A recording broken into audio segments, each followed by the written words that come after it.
Le raccomandazioni di San Pio da Pietrelcina per gli ultimi tempi.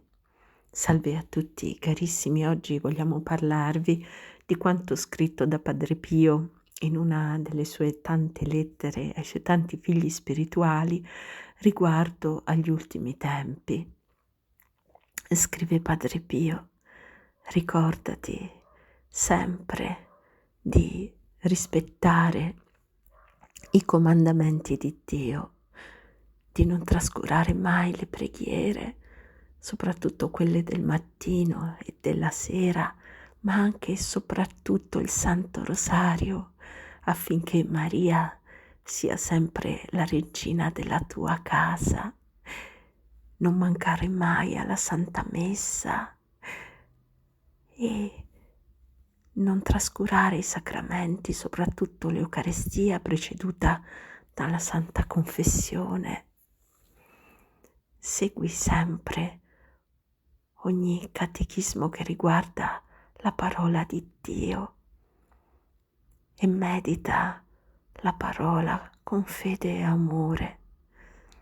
Inoltre conserva una fervida devozione verso i santi, pregali, fai loro delle novene per chiedere il loro aiuto e la loro protezione e fai tutto nella fede dei nostri padri e non ascoltare nulla che non ti parli di fede. Poi cerca di astenerti il più possibile dalla colpa, confessati spesso in modo da farti trovare preparata in qualunque momento a comparire davanti al Signore. Evita soprattutto la murmurazione, è un peccato tremendo. La malizia del peccato della murmurazione consiste nel distruggere la reputazione e l'onore di un fratello o di una sorella che hanno invece il diritto di godere della stima degli altri.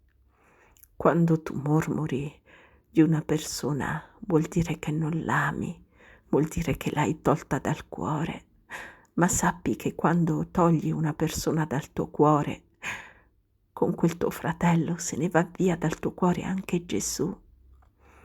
Una volta invitato a benedire una casa davanti all'ingresso di una cucina, mi trovai a dire: qui ci sono i serpenti, non entro.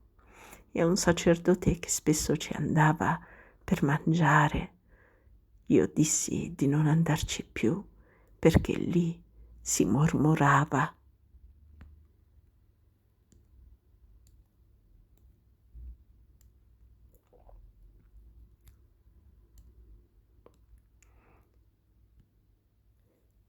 E quante anime credono di essere perfette, credono di essere sante, ma invece devono tremare di sé. Nel purgatorio si accorgeranno di tutte le loro mancanze e si rammaricheranno di non essersi umiliate in vita alla presenza del Signore. Quante santità artefatte, formate più di illusioni che di sostanza, saranno smontate nell'altra vita ed appariranno come foschi bagliori di miserie bagliate. Chi si crede santo tremi di sé e pensi che il vero giusto ha piena fiducia in Dio, sì, ma anche tale di si stima di se stesso che non sa chiamarsi che empio, peccatore scellerato.